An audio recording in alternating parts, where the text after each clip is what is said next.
जगन्नाथ अर्पण रथ पर आसीथिबा टंका बाटमारणा होइतिबा अभियोग कवि सूर्यनगर एनएसी रे जगन्नाथ अर्पण रथ टंका को नहीं विवाद।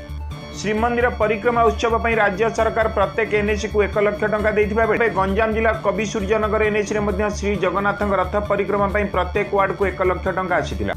किंतु कवि सूर्यनगर किछि वार्ड सभ्य मानक प्रशासन अणदेखा करी सेमानकु न जणाई सेही वार्ड रे उक्त कार्य को त्वरान्वित करबा को नै घनौची विवाद। तेबे यह एक हीन राजनीति बोली चर्चा होता बेले यही रथ टणा बेले एनएसी कार्यनिर्वाही अधिकारी और अध्यक्ष समस्त वार्ड सभ्य मानकु न जणाई सेमानकु अणदेखा करा जायछि बोली अभियोग करिसेंति। सेमानक अभियोग जे काहा चापरे सेमानकु अणदेखा करा जाउछि एवं आसीथिबा टंका सेमानक वार्ड रे ठीक भाबे खर्च होइनि बोली सेही वार्ड रो सभ्य माने निजर प्रतिक्रिया माध्यम रे जणाइछन्ति। गंजाम जिला कवि सूर्यनगर आलोक कुमार दासंग report news on Odia. Ward number councillor sir बर्तमान जो रथ परिक्रमा होची मान्यवर माने ओडिशा सरकार तरफ एक रथ बुला कार्यक्रम प्रत्येक वार्ड अरे बुलिया जो आसी से भितर कौन आपण को अणदेखा कर किसी आवास मिलूँ कौन सत? हाँ यह सत माने आम तो नवीन पट्टनायक को दल अच्छु मु गोटे काउंसिलर हिसाब से नवीन पट्टनायक जहाँ आमको सब जो सुचारू रूपे जो कही यह आम सब अच्छी ये अच्छी सी अच्छी सब कही किंतु आमको क्यों भी परिस्थिति रे आमको प्रशासन किंबा आमर एनएसी तरफ आमको किसी भी जना जाए ना। मनोरंजन महापात्र कवि सूर्यनगर एनएसी पूर्वतन अध्यक्ष वर्तमान ward number 2 councillor.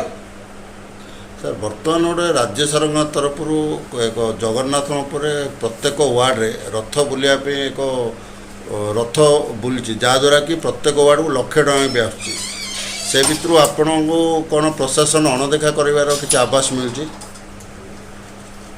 Jagatnath Jagannath Jagannath समस्त ओडियार हृदय रे विराजमान आउ तांकर जो परिक्रमा